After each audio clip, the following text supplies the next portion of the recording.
A pleasant afternoon to you. Jason Phillips from autoappraise.com. I'm doing a pre-purchase inspection today on a 1954 Chrysler New Yorker 331 Hemi. That motor's been worked on. I got to interview the mechanic that did the work and talk about some of the things that were done. The car is represented to be a 16,000 mile survivor vehicle. These posts are kind of in the way for showing it off up on the hoist, but it is, according to the interior condition, I would say that could be a very accurate assessment. While I'm staring at the wheels and tires, the hubcaps are all in really nice shape. I polished one little spot on one cap and it would come clean. These centers are just slightly loose. They might make a little noise, but I don't think so.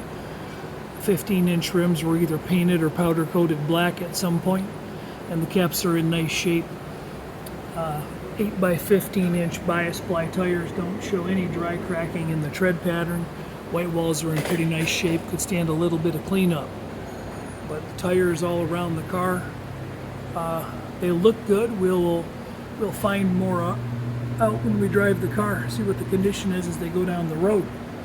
But the wheels and tires all look like that. Actually, I'm going to show all four of these because there was one small ding on the passenger side. I believe it is in the right front cap. It wasn't much to write home about. Just right here, little tiny ding.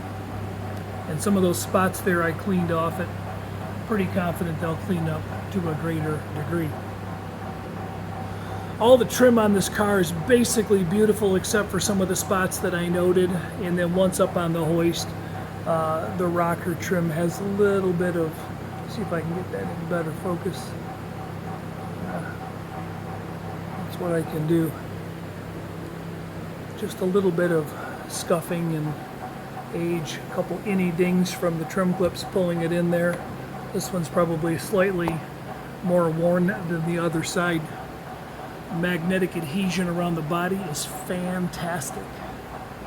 You can see somebody polished on this, and there's a slight dull spot there that might polish up some more. I'm going to be negotiating with an air compressor running in the background, so hopefully I'm speaking clear and loud enough to make sense. There's a textured black finish material. We would call it truck bed liner material or similar on the bottom of this lower belly pan, I guess I will call it. There's an older coolant leak there that was serviced by the mechanic who's behind me over there working on the hoist. And we'll talk about what was done mechanically once I get the car on the ground. Rubber brake lines have been serviced. The front wheels have a wheel cylinder up top and below. There's 2 wheel cylinders per wheel on the front, just a single on the back that pushes out the drums. Anyway, all of those were replaced, serviced, and it was a tool needed to be purchased to adjust those. Took him a lot of time to learn about it, but the brakes are very, very sensitive and working is what he tells me. So the suspension all seems to be in really good shape, well greased, well lubricated. Those backing plates appear to have been cleaned and painted, and so do the lower control arms. You can see that there's no black paint overspray on the hardware. So I believe everything down here was taken apart and serviced at some point. Those springs are in phenomenal shape with a great finish on it. They wouldn't look that way after 70 years without some resurfacing work. The date code on these tires is difficult to read. CVH 6A197410. Might need to look that up and see what that translates to. But it could be the 74th day of 2010, maybe, or the 197th Not gonna guess. I'm not a tire guy. So you can see separation between the engine mounts and the frame gussets that hold the engine mounts. There's no black overspray there to be detected. So the engine at some point has been out of this vehicle. We have some seepage of oil at the front main, a little bit of an oil drip at the rear drain plug, and hard to say up there. There we go. On the rear main seal, there is some oil here on the back, moving back towards the tranny, the bell housing, if you will. Power flight transmission is possibly reported to have been out and rebuilt. We can see that there is some gathering of transmission fluid on all the bolt heads, and my guess, my suspicion is it could stand a new pan gasket. Doesn't seem to be leaking out of the dipstick tube seal, and does seem to be apparent around the pan, so I think that's what I would go with as my educated guess. So you can see that the transmission seal, or the mount rather, was painted silver when the tranny was out, and this cross member is a nice clean black. There's no black on the tranny and no silver on the cross member, which has been out and shows very clean, very nice. Speaking of which, again, these floors are textured all the way back. A little bit of the texture is peeled in areas, as you can see, and you can see some oxidation there. But this frame rail, done in a nice satin black. I cleaned a little area right here, and you can see it is clean and very well detailed and taken care of. And I cleaned an area on the top. I don't know if I can get my flashlight up there high enough, but the top of those frame rails are as clean as a baby's butt. So this frame appears to have been separated from the body, in my opinion. Up here along the rocker structure, inner gussets, man, they're in just fantastic shape. They're very solid. Don't see any ripples or concavement. It's hard to show you on this drive-on hoist because my access is limited both from the outside and inside. But we have the same condition applying here. So I can run that up here. So anyway, these supports are in good shape. They look good. Nothing to be alarmed about. This power brake system is not convenient to get to. I learned a lot about this talking to the mechanic that did the work on it. So there's your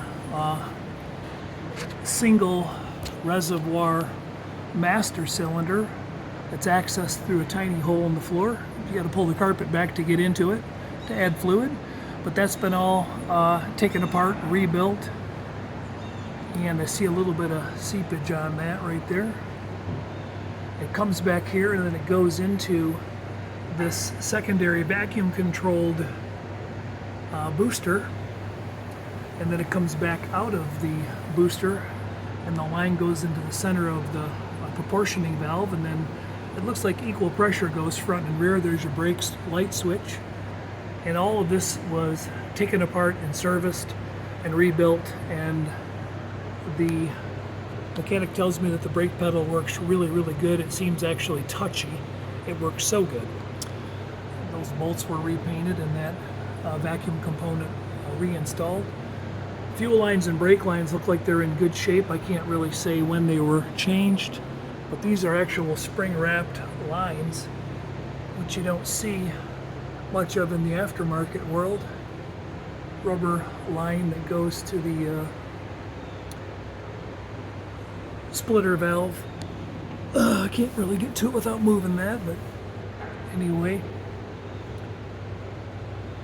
These wheel cylinders look clean from the back side. The backing plates have been cleaned and detailed, and the residue and evidence of bleeding the brakes is apparent. So you've got that going on. Newer shocks.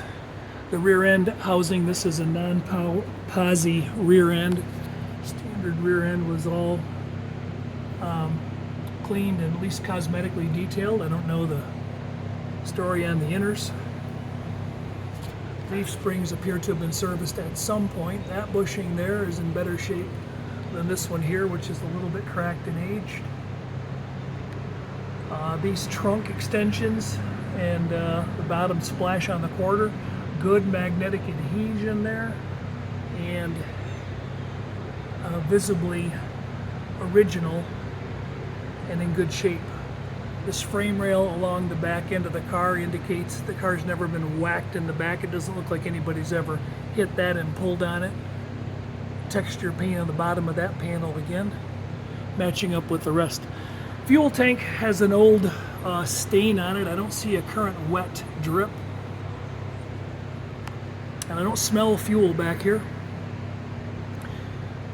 We've got the chrome tin shields on the stainless steel exhaust system. You can see that it hasn't been used much. It needs to be cleaned up.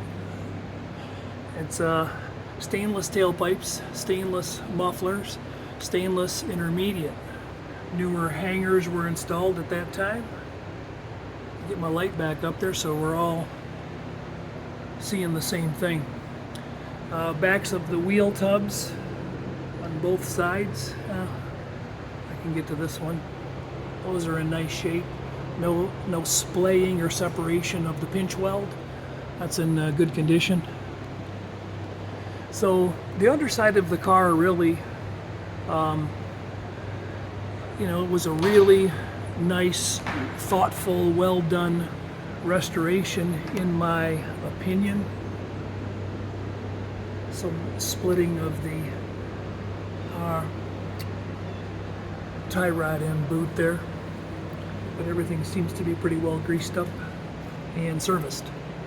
So that's our underbody. That covers brakes, exhaust, transmission, bottom of the motor, a few ancillary parts, frame, inner rocker structure, rear end, tail. I think we got it all from the bottom. Let's pause and get the car down.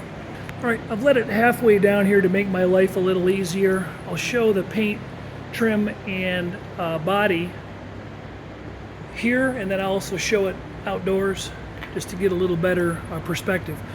Something a little bit I'm uncertain about, but I think that trim should probably be glued straight and straight across. It's not, and the one on the quarter panel on the other side is the same way, which made me ask, I wonder if it's supposed to be like that. I don't know the answer, but perhaps you do. This video obviously being recorded for a potential purchaser who's out of state and hired me to do this service. He's the only one that gets a link to this video. I'm telling you this late, and if he decides to buy it or pass, eventually it may become a commercial for what it is that I do in my inspection business. So there you go, short commercial. The orange peel and texture to the paint is very consistent panel by panel. The color match is consistent panel by panel, and the paint really, it's in fabulous condition. There's no evidence of any overspray on any trim. It seems like every single piece of trim came off the car when it was repainted. The car was represented and thought to be a survivor, and there's a really, really slim chance that that could be true. The digital paint meter, however, is picking up readings of anywhere from 7 to 12 mils of thickness, and normally factory covered cars would have had about a third of that mil thickness. So I do believe it's been a complete and entire repaint, except for the firewall and the door jambs, which I'll get to show you up and coming. These chrome bumpers, I believe, have been replated, and so have the bumper guards, and they show beautifully. I think this grille is an original piece, and I think it could stand to be polished and cleaned up just a little bit. No major scars or marks on it, just some minor general wear, patina as we say. Small scratch here on this valance panel. Probably happened when they were reassembling it. There's one there too. The turn signal lenses are in really nice shape. These headlight bezels are, you know, I don't use the word pristine very often, but if I was gonna, I would use it on this hood trim, headlight trim, and heck, really even the marker lights. They're just really fabulous. So I'll brief it up here so we don't turn into an 80-minute video. All this side trim is original and I believe removed, polished, reinstalled, and pretty presentable. Minor patina and pitting on all of the door handles. They all look about like that. There we go. Just minor.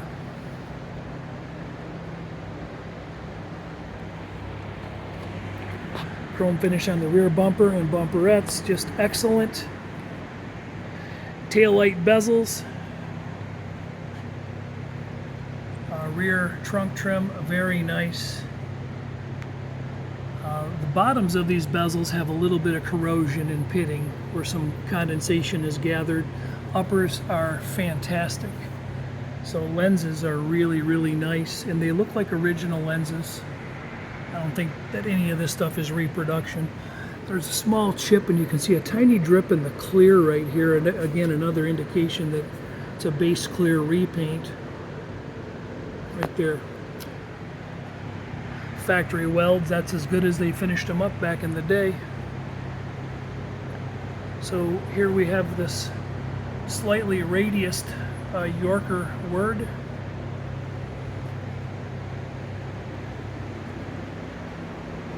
So this car could easily go to car shows and events in this current condition without needing to do anything to the paint, body, engine bay, trunk, and so on and so forth. Really not much to complain about. Both the hood and the deck lid raise and lower properly and latch correctly. All four doors open and close and latch as they should. Did not use hardened plated hardware upon reinstalling that core support, but you can see there's no overspray between that repainted lower valance panel with a slight metallic in it and these satin black inner fenders and core support. Now here we got some original paint. Firewall is all bone stock and original, and you can see a little bit of general wear, very minor deterioration on that. So if I flash from here to here to here, oh, just burned out a flashlight. Let's grab another one. Engine bay looks like it is in really, really nice shape. It could be an original radiator core. Fuel pump has been replaced and new fittings put on it. The heads were pulled, head gaskets, intake gasket, carburetor base plate gasket, carburetor rebuilt. New lifters, push rods were pulled out and checked for roundness and rolled on a table or some such thing.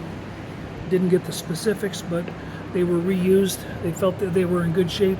They replaced the lifters, and I'm told that when it on cold start, it takes 3 or 4 seconds for the lifters to pump up when the car's cold and for the ticking to go away. Haven't heard that yet because I'm waiting for a cold start. We've got an original Chrysler distributor, best I can tell. There's a tag on it, hard to get to.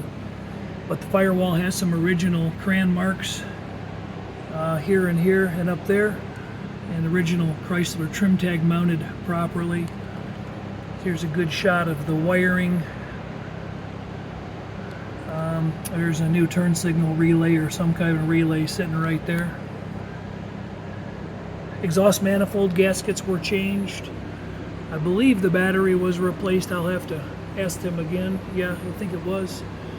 I took a look at the coolant, got a still photo of that, looks okay. Oil was clean on the dipstick, that looks okay, and transmission fluid photographed as well, that looks okay. All right, we'll try to do a cold start on this. I know my video is getting long, so I'll get this car outside and drive it, and we'll look over the interior, and then we'll call it a day. So, key forward, oil lights coming on, amp light is not coming on, showing 16:138 on the clock. AM radio and a clock set at 8. Let's call it 8:25 or 8:26 at the moment. We'll see what that's doing.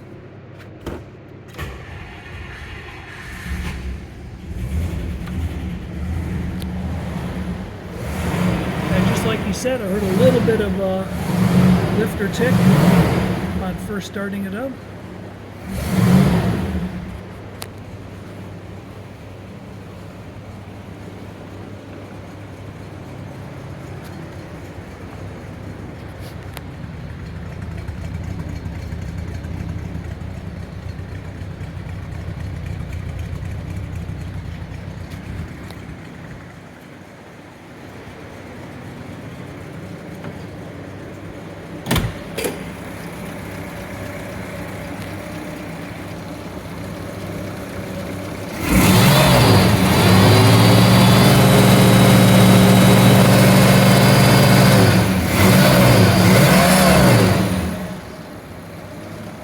Sounds really good. Parking brake is functional and has been replaced. I don't know if I pointed that out underneath the car. I'm feeling like I didn't, off the back of the transmission. All right, let me pay attention while I'm backing this thing off the hoist.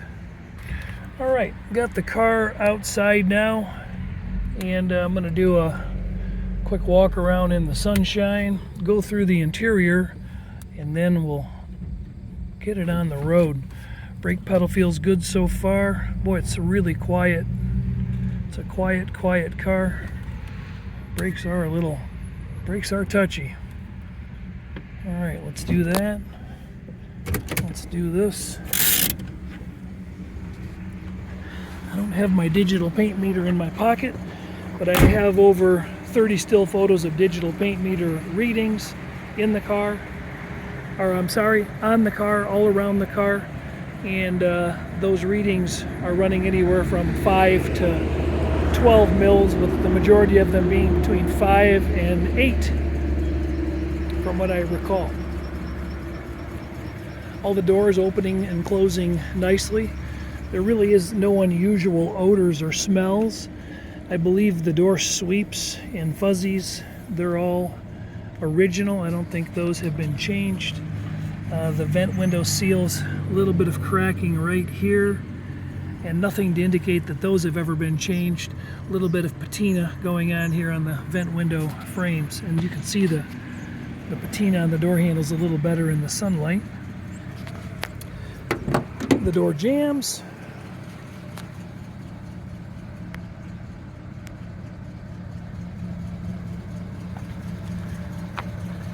They look very nice.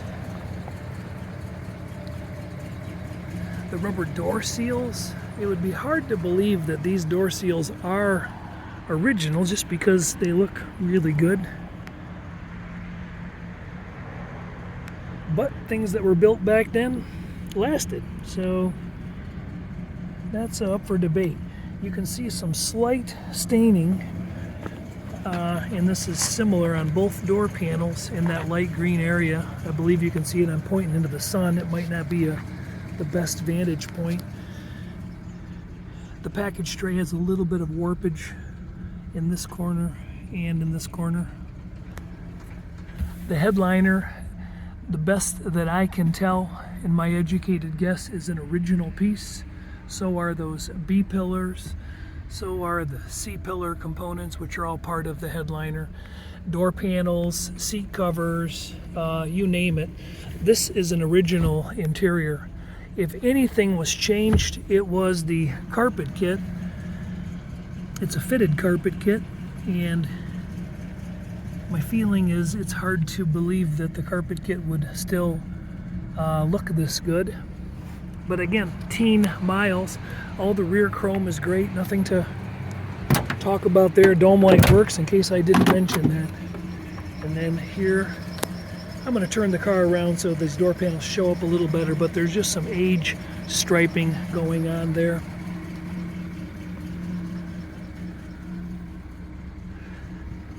But the seats are not very stained up, just a few little marks here and there. Dashboard is in really nice shape. This upper surface is sticky actually. Almost feels like there's a adhesive on it.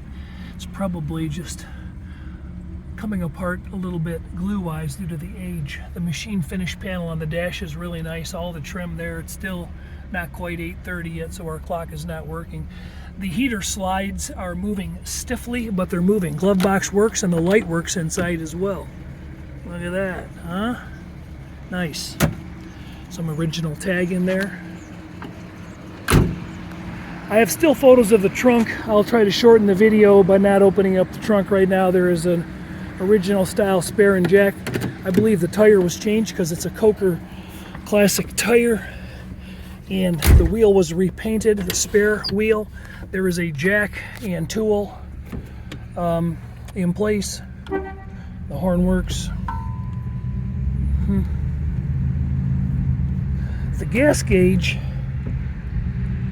does not work.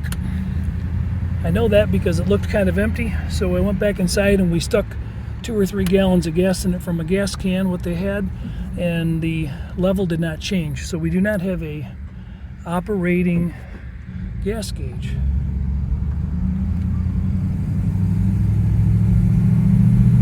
There's first to second.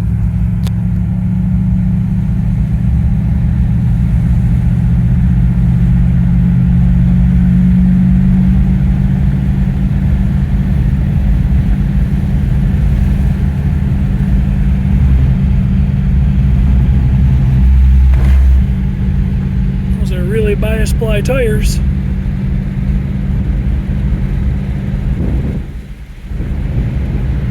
Speedometer's operating properly. We're at about 55 miles an hour. I'm barely touching the steering wheel. The car is steering free. I'm getting into a 35 mile an hour zone here.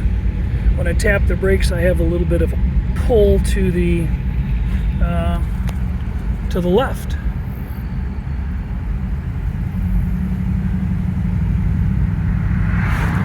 The mechanic told me that he worked on adjusting these brakes a really long time to get them to work and operate properly. They do feel nice. The pedal feels nice and firm, but they're 4-wheel drum brakes, and it might require some additional adjusting. I'm going to tap on the brake pedal again, and if I counter steer away from that pull to the left, I feel better. I feel better. Okay.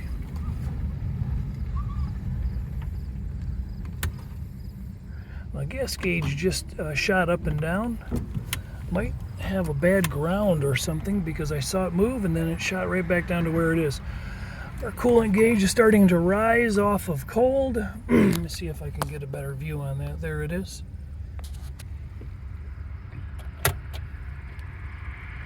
The radio's up all the way. Don't know.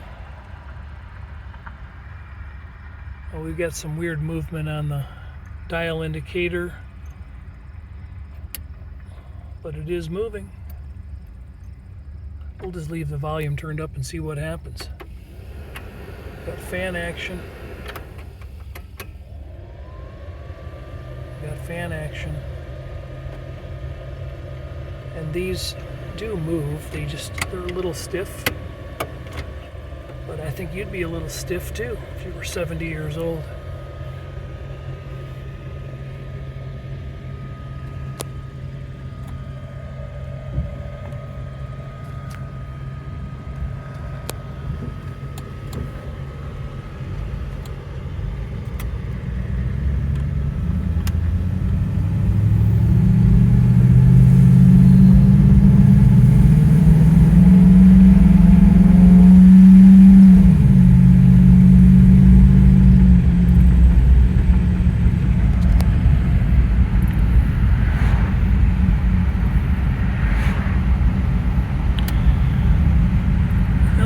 Ride's really nice.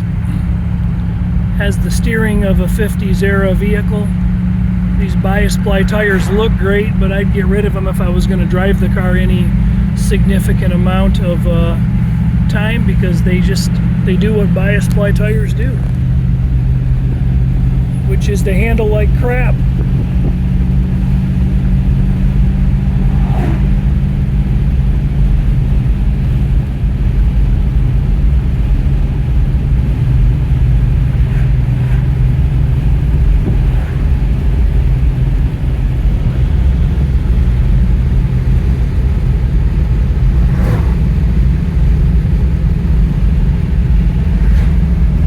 There is 60 miles an hour plus, and that's a little bit excessive for what the roads are calling for here, but I don't feel any unusual conditions at 60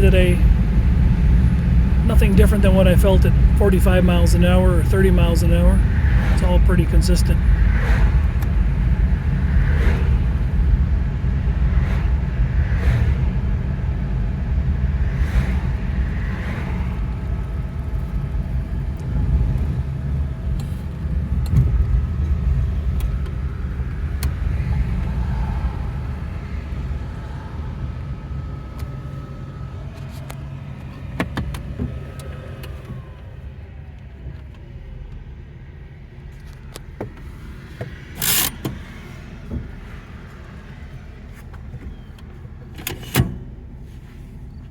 Turn the car around to show the interior with the sunshine on it, and again, just a little bit of age noted on the edge of the door panels, and you can see a little bit of striping.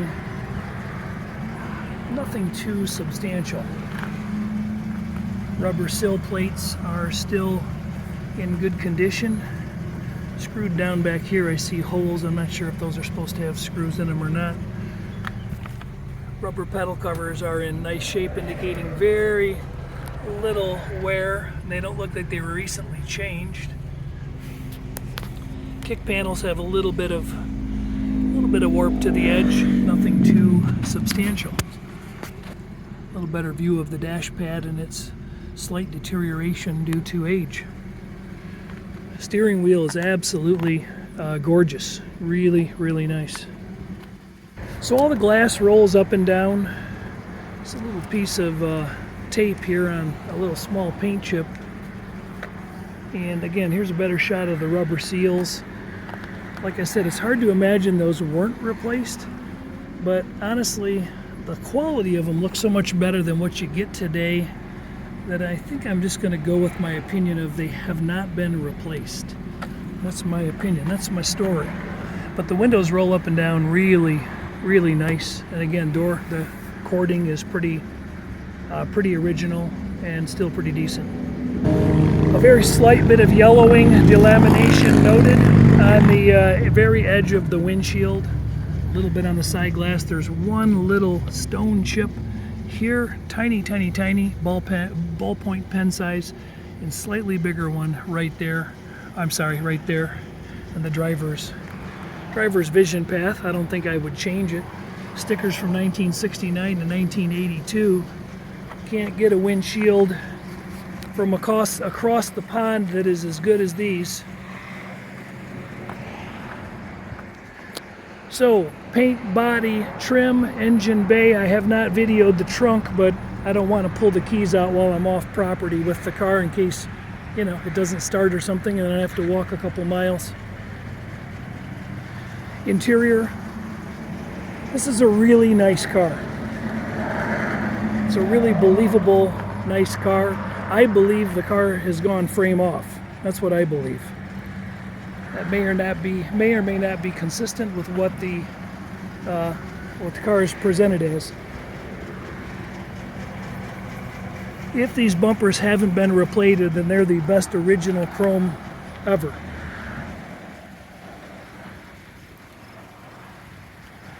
Jason from Auto Appraise. I'm wrapping up, going on 4.5 hours today, pre-purchase inspection for an out-of-state client thinking about purchasing this car. And if you're watching this video, this car is likely already sold and in his garage at home, or he passed on it completely, who knows. But if you're not the guy that hired me for this video and you're seeing it, the car may or may not be available. This is what I do. If you need pre-purchase inspection service like this, 800-301-3886. Call Jennifer and she'll set you up. Thanks for hanging out and having fun today.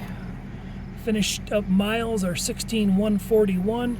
Car's been running here for a while now, and the temperature still maintaining nicely on the gauge at 40%. No static on our radio. And okay, that's about it for now. Thanks.